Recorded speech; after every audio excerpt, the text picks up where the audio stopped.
China owns Joe Biden. This is just, I think, an uncontestable and uncontrovertible fact. And I don't even think it's particularly contentious to say this, because this, coming from Joe Biden's own words in many cases, makes him seem like a China sympathizer, when I would personally view China as a primary competitor to the United States. So, I mean, this is just from foreign policy. Joe Biden thinks he's tough on China. He's just complacent. He talks, obviously, but he talks out of both sides of his mouth. And I don't agree that he's tough on China, obviously. I don't think he's complacent on China. I agree with the Federalist in the next one, where he just sold China America's industry. And this is, I mean, you see him there with Xi Jinping. There's no secret. Absolutely no secret at all. This is all well documented. In fact, you could go as far as say Joe Biden is a bit of a China simp. If we go to the next one, there's a clip of him saying just this: China is going to eat our lunch? Come on, man. They can't even figure out how to deal with the fact they have this great division between the China Sea and the mountains of the West. They can't figure out how they're going to deal with the corruption that exists within the system. They're not bad folks. They're not competition for us. Sorry, you've got these people operating a really corrupt system. They can't figure out how to deal with the corruption. They're not bad folks, are they? This is a weird perspective to take, Joe. But the real question is, why is it that Forbes is saying that you're worth $9 million? How does a politician become worth $9 million? What's his salary, do you know? Yeah, it's something like $140,000 a year, or $300,000 a year. It's quite a lot, but like... It's very good planning. Yeah, but there's a quote in here that where he literally says here, you know, it's like, you guys, oh no, yeah, it's not, yeah, so you guys could be guaranteed upon graduation a job at the DuPont company with a nice starting salary, job for life, but you'd never make more than $340,000 a year today, or do you take a job with half the salary, so 150, 60,000, something like that. No guarantees, but there would be no limit to the money you could make. Which could you take? And Biden obviously took the no limit one. Because Forbes have estimated him and his wife to be worth $9 million. 2 Delaware homes at $4 million combined, cash and investments worth another $4 million or so, and a federal pension worth more than $1 million. Where did this money come from? Well, the Hunter Biden emails suggest that it might have come from China. This was a massive story that was reported. If we can go to the next one, the Hunter Biden emails. I'm not going to go through the breadth and depth of it. The Washington Post, New York Post, have done an amazing job, actually, of reporting on this. This was the famous story that got censored from Twitter. Their Twitter account was suspended, and Twitter had to walk it back and say, yeah, okay, actually, we were wrong to suspend that. We were wrong to suppress this news, but it was suppressed generally across social media. It was a massive, massive case. Ted Cruz chewed them out in a Senate hearing where Jack Dorsey, the mad monk of Silicon Valley, just sat there and went, yeah, well, we made a mistake. Yeah, you make a lot of mistakes, Jack. Mistakes that have real impact. But again, they can't be held to account. Nothing can be done, it seems. But Hunter Biden had dropped off his MacBook Pro for repairs in Delaware in April 2019, but forgot to pick it up. Hunter Biden, for anyone who doesn't know, is the feckless crack addict's son, the avatar of Coomerism that Joe Biden has managed to raise. He seems to be a man without a single virtue. He seems to be kind of a disgusting human being, and he is the proxy for his father to receive tens of millions of dollars from foreign governments. This happened in Ukraine. This appears to have happened with him being on the board of Burisma, where he literally admitted, if my name wasn't Biden, I wouldn't be here. He got $4 million, I think it was, from the mayor of Moscow's wife, weirdly enough.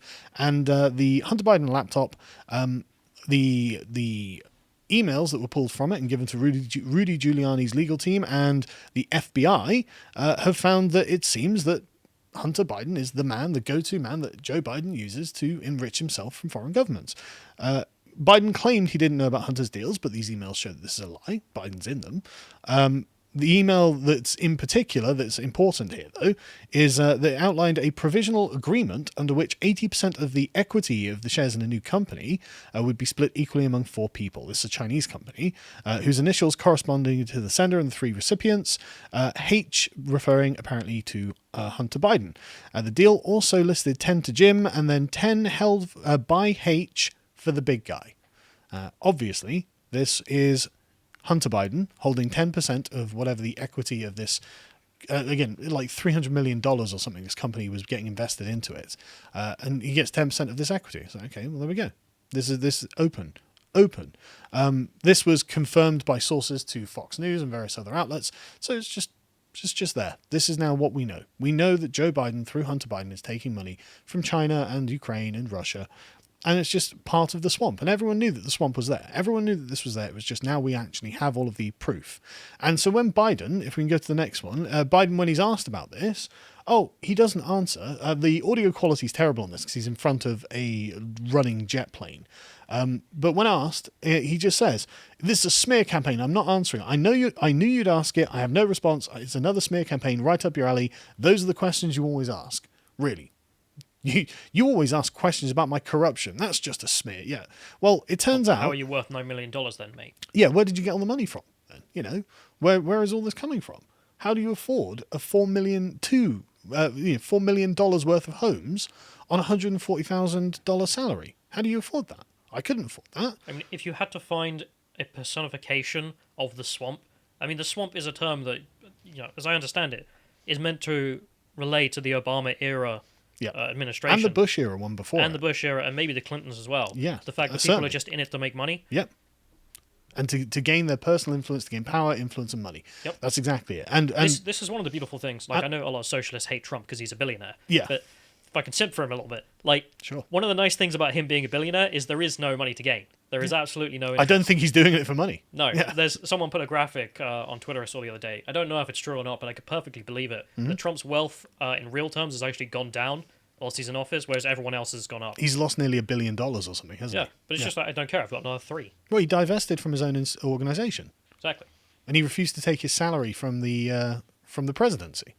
So it's like, if we're going to talk about corruption, it doesn't look like Trump's it. Yeah, what would be the point in giving, let's say Trump Jr. had a meeting with China and they proposed giving 10% equity to the big guy being Trump. Yeah. You should be like, I don't care. Yeah, here's another $10 million, Trump. I've got $4 billion. But this is the point, right? This is why it's actually kind of a security to have a super rich American patriot in charge. And it's actually really beneficial for the regular American because... Trump's rhetoric on this has been consistent for 30 years. China, China, China, China, America, America, America, America, right? I love America. I love the American people. I want America to be... America's the best country. I want it to do great. Of all the... Trump has got many flaws, as I've said many, many times, and as all Trump supporters know, but there's no question of his loyalty to America and the American people. I mean, compare that to the quote you had earlier from Biden, saying they're all corrupt and they can't figure themselves out, therefore they're not bad guys. Yeah. Could you imagine Reagan saying that about the Soviet Union? No. An absurd thing to say. Yeah, no. It would never happen, and Trump's the same. But anyway, let's go on to a viral speech, the presentation that has been given by a Chinese professor called Dongsheng. He apparently is also part of the smear campaign against Biden because he has come out in a speech given in Beijing and said, well, actually, that's exactly what we're doing. We own Biden. And we're going to get to the exact words that you get to because it's just staggering. But before we do, so Dongsheng is a professor at Renmin University, which means the People's University of Beijing in China. He focuses on political economy of China's foreign policy, theories and practices of triangularity in international relations, the politics of global financial monetary investment affairs, and theory and practice of grand strategy. Okay. You can see what this guy's thinking. He's thinking the world is grand chessboard where money moves pieces around. That's what he's thinking. That's his worldview. And it's not wrong. It's perfectly sensible. He's got an amazing education, BA in International Politics from the Renmin University, postgraduate in International Finance, an MA in Political Science, and a PhD in International Relations, all from the same university. He's the kind of guy who would really know how the world works. Precisely. And he's deeply tied in with the Chinese Communist Party, as anyone of any prominence obviously is. And he'll explain exactly how, in fact, in a second. We'll go through what he says. But yeah, he's an expert on this. He is an actual expert on this. He is deeply tied into the Chinese political system, and he fully understands the Chinese economy. And that's actually the point of the speech that he gave. I believe this was on the 28th of October that he gave this speech. We can go to the next one, John, just so we can see a clip of it, right? So you can see he's hosting and speaking at this speech that has been translated by Jennifer Zong, I think her name is, who's an anti-CCP activist. And she's translated this. John, our own producer, is from Hong Kong and has confirmed that the subtitles are correct because he can also read Chinese. And he has, well, what he's saying here is... essentially, in fact, I'll get to that in a second. So the theme of the event is, will China's opening up of its financial sector attract Wall Street Wolf? The people who are also participating in the event, so the three chaps there, are Zhang Zihen, the former president of the Asian Development Bank and the former developer of the International Development of the Central Bank of the Communist Party of China, Ding Yifan, deputy director of the World Development Institute of the Development Research Center of the State Council of China, and Yao Yang, the president of the National Development Research Institute of Peking University. So, totally credentialed people, massively important, and undoubtedly overseen projects worth hundreds of millions of dollars, and are doubtless members of the Chinese Communist Party and deeply tied into that pyramid. Some of the elite of China. So Yes. there's absolutely no reason to think that this guy's going to lie to them or Nope. say anything wrong. No, and he's speaking from a position of credibility and doubtless wants to improve his prestige. I mean, we've recently been studying the communist regimes of the 20th century, and if the Chinese Communist Party still works in the same way, and there's no reason to think that it doesn't because it is the party of Mao, then it is definitely everything that they do to essentially boast about what they've achieved is a way of trying to improve their prestige within the party. Look what we've done, how we've advanced China's interests, and angling for promotion and security, right?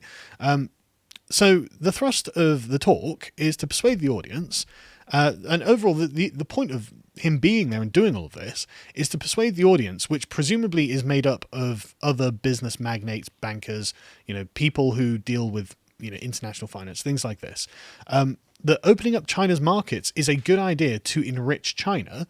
And he uses the metaphor of a tree, saying that it used to be that in the 20th century, China had its own tree growing in the northeast of China around Beijing, its own the economic system. It had roots there, and it grew up into a trunk that was sprouting profit.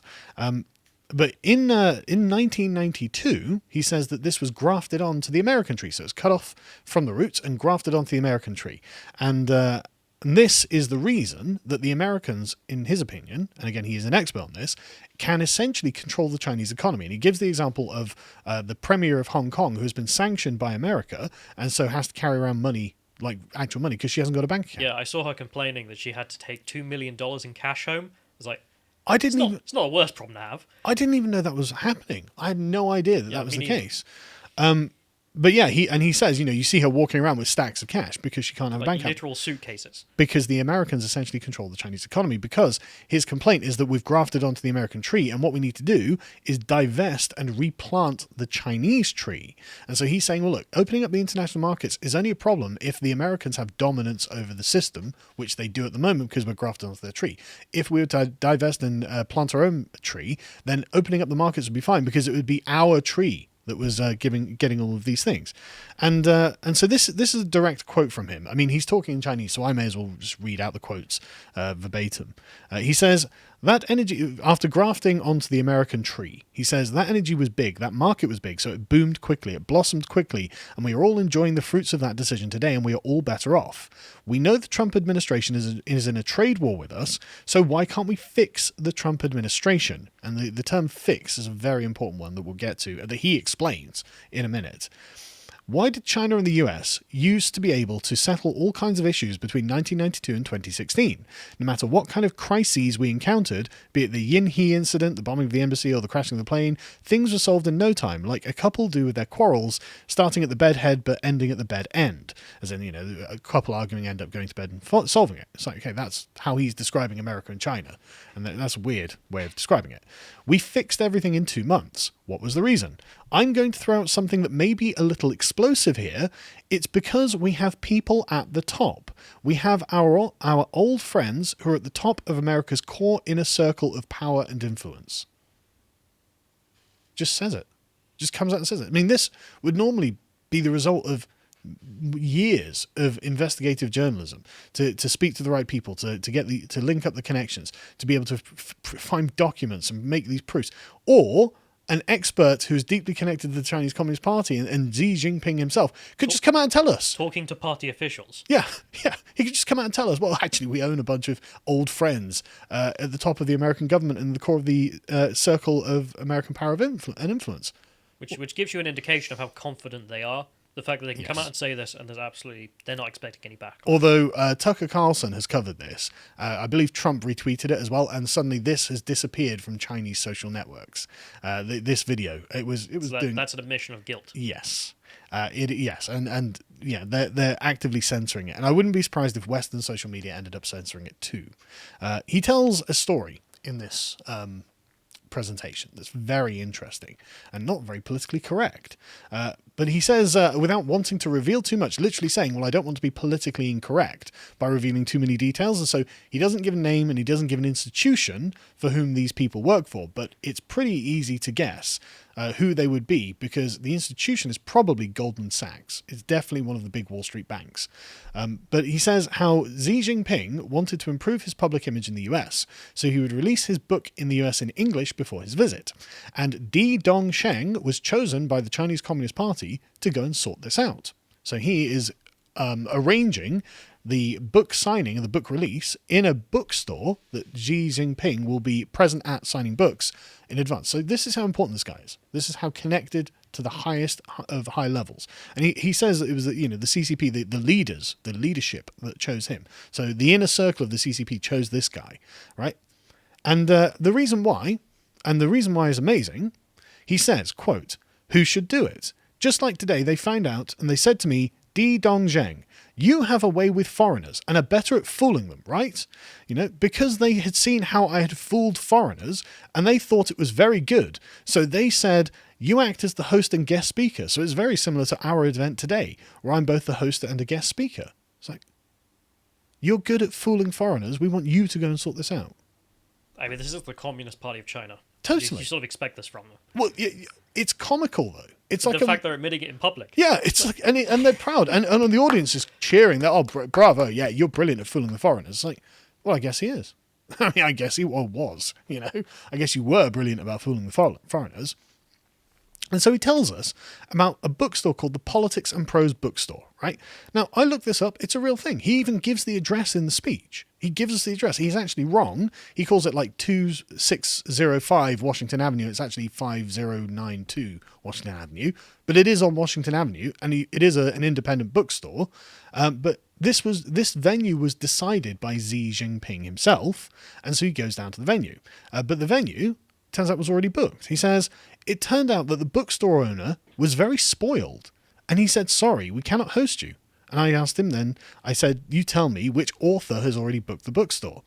What did I mean by that? There's nothing that dollars can't handle, right? And he literally does this motion in the video. I can't do it with one stack of dollars, I'll do it with two. That's my way of handling things. I mean, that's just him saying, right, well, I'm going to bribe this author. I'm just going to pay them off to not have the bookstore on that day. I mean, it's small corruption in the grand scheme of things. Oh, I bribed an author to change the day of his book. Sure. But at the end of the day, that's not something to be proud of. But that's how you solve things in the West. That's how you solve things in the East too. That's how they understand that you can solve things in the West. So we'll just pay them money and then they'll do what we want. But the problem is that the bookstore owner wasn't this weird, corrupt Washington politician. He says, the bookstore owner was very spoiled and said, I'm sorry, I'm not going to tell you which author has booked this time slot. We have our principles. So he was very spoiled. He really put on airs with me. As if morality and principles are disrespectful to the Chinese. They're luxuries as well. They are absolutely luxuries. It's like yes, minister. It absolutely is. But again, like, this is a very materialistic attitude, right? Because when you appeal to principles, you're appealing to something you can't bring a pound of. You can't say, right, bring me a tray of principles now. That you're appealing to something metaphysical, something almost spiritual. You're appealing to something abstract. It's anti-materialistic. And if you were a materialistic communist party, you'd be like, don't put on airs. You can see the mentality, you can see the mindset. But we in the West, the sort of liberal West, we have a reputation from being, especially in England, we have a reputation from operating from principle first, which makes us kind of insufferable in the realm of international relations, right? I mean, we would refer to him as a spoiled person because he thinks he can just buy openly corrupt. Yeah. Just not spoiled. I don't know, like the moral intonation that's meant to be on the word, but corrupt. Absolutely. I mean, he's just promoting corruption here. But so he doesn't leave it there. right? Because obviously he can't. Xi Jinping wants this bookstore. So he finds out who the bookstore owner is, and it turns out he's a Democrat, and it turns out he doesn't like the CCP. So, and this is, I mean, what amount of research he must have done to find this out. So he turns the issue over to the leaders of the party so they can solve it, in his words. They tell him that on the morning of the event, he is to go to the bookstore. And so he does. And there he meets an old lady who he says he thinks is Jewish. And this is what he says. I'm just going to take a drink. So it's a bit of a long quote, but you guys are going to... Unreal. It's unreal. She handed me a business card saying, "My name is so-and-so. I won't betray her name here. She said, 'My name is so-and-so. Nice to meet you.'" He was surprised. The translation is attention, but, means, I was shocked. She speaks very fluent Mandarin in the Beijing dialect. I was very surprised. I said, "Oh my, you speak Chinese even better than I do. I can't get rid of my Jiangsu accent," which is a provincial accent. Like if you're in the UK, or if you're in America, this would be like someone from Alabama or Texas coming to Washington and not speaking with a received pronunciation accent. Upon hearing that, I flattered her, and she was very pleased. She said, "Let me tell you, not only do I speak Chinese, but I also have Chinese citizenship." And he says, "Do you understand this? Do you have foreign citizenship? If you have foreign citizenship, you can't have Chinese citizenship, right?" This old lady wouldn't give up her dual US-Israeli citizenship for Chinese citizenship, right? So I immediately understood that she was an old friend of us Chinese people. Then she said another sentence that impressed me very much. She said, "I not only have Chinese citizenship, but also have Beijing Hukou, which is a registered permanent residence in Beijing. I have a Sihuan, which is quadrangle dwellings, apparently a big house, a mansion essentially, on Chang'an Street in the Dongsheng district. When you come back to Beijing, come and have tea with me. If you need anything here this year, don't forget to call me." What did that mean? She could fix anything here. Fix, again, being the operative word. We'll find out what fixing means in a second. Then I saw the owner of the bookstore, who was very proud of himself before. And now an independent businessman, standing by his principles, saying, "Well, I'm not just going to be bought off to tell you who the name of this author is, so you can bribe them too." That would be the wrong thing to do. That would be corrupt. Even if it's in a minor way and there's no real harm done, it's still a corrupt thing to do. Again, very proud before, but why wouldn't he be? Why wouldn't he be proud of himself? Why wouldn't he have dignity about himself? He'd done the right thing. He's an independent businessman who did the right thing.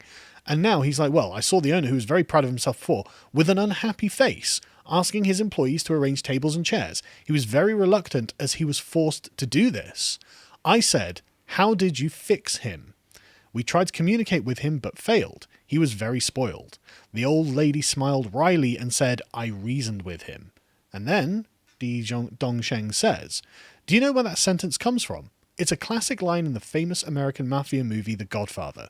The guy cuts the head off a horse and stuffed it into someone's blanket." The guy, it was his own horse as well. But anyway, of course, the old lady is not in the mafia, but who is she? Why did she live in China for 30 years? Why can she speak fluent Beijing dialect? As we just said, Wall Street. She is from a famous leading global financial institution on Wall Street, presumably Goldman Sachs. She is the president of the Asia region of a top-level financial institution.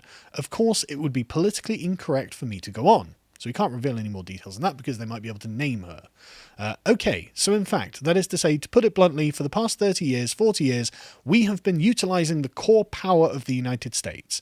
As I said before, since the 1970s, Wall Street had a very strong influence on the domestic and foreign affairs of the United States, so we had a channel to rely on. But the problem is that after 2008, the status of Wall Street has declined, and more importantly, after 2016, Wall Street can't fix Trump.